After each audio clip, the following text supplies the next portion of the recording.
there's a supermassive black hole at the center of every galaxy.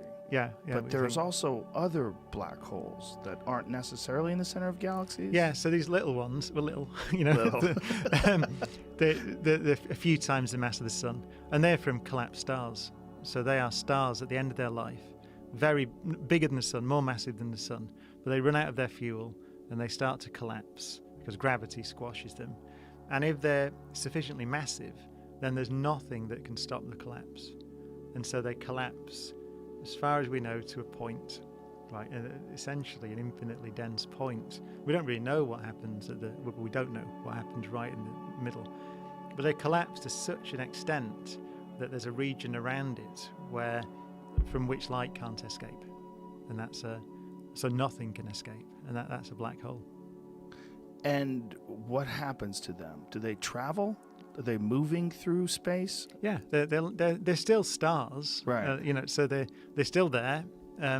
They're surrounded this region where if you fall in, it's called the event horizon, and if you go across that horizon, then you are going to the center.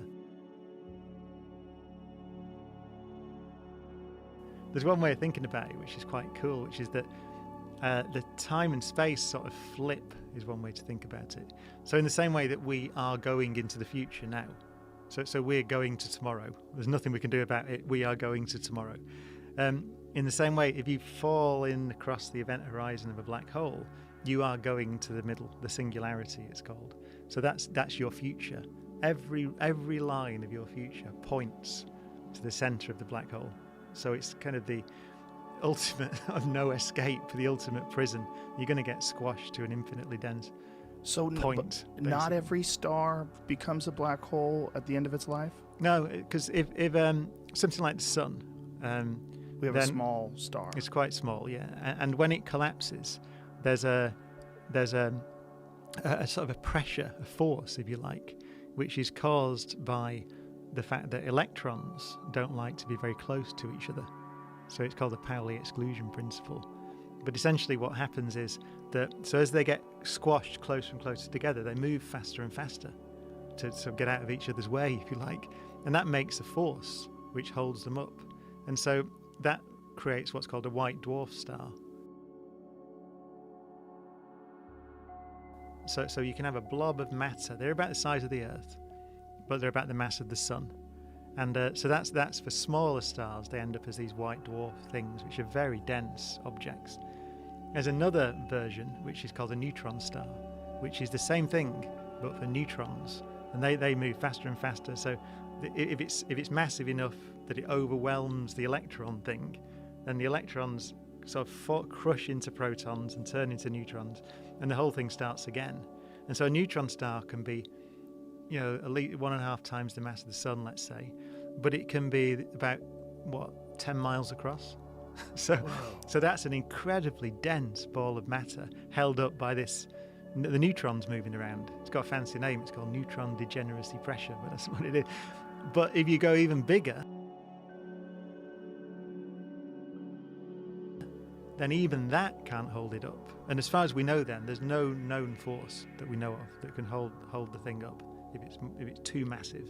And so that's when it just almost winks out of existence, if you like. It collapses and collapses and collapses, and that's when you get a black hole. We try to put that into perspective. The sun is 1,000,000 times bigger than the Earth. Yeah. And this neutron star is, would you say, 1.5 times the mass of the sun, so but 10 miles wide? Yeah. So, and there's loads of those around. They're called pulsars. So we see those all over the place. The first one that was discovered was called LGM1 because they spin very fast. And it was called LGM1 because it's a very regular pulse, and they thought it was little green men. So they called it kind of jokingly Little Green Men 1. And so, yeah, we've seen that there's one called the Crab Pulsar, which is in the Crab Nebula, which we saw the supernova explosion. So that's when one of these stars explodes at the end of its life and then collapses to form a neutron star. And we saw that in 1054 AD.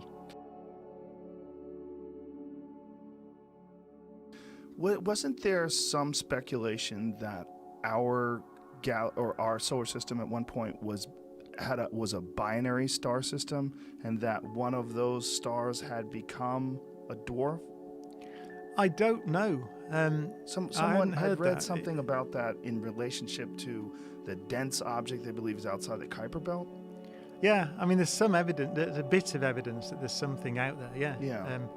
Because of the periodic extinctions and things on Earth, like you get periodic bombardments from out in the Kuiper belt. So yeah, I think one of the theories is Periodic extinctions. Well, yeah. So for example, like there have been mass extinctions on Earth when a lot of the life died, and we don't know what caused all those, but sometimes they're impacts from space. That seems clear. And so, yeah, there are theories that there's something orbiting out there which can disrupt all these objects out in the Kuiper belt, that sends loads of comets and asteroids inwards to the inner solar system and can cause havoc. And so there's some people look at those theories.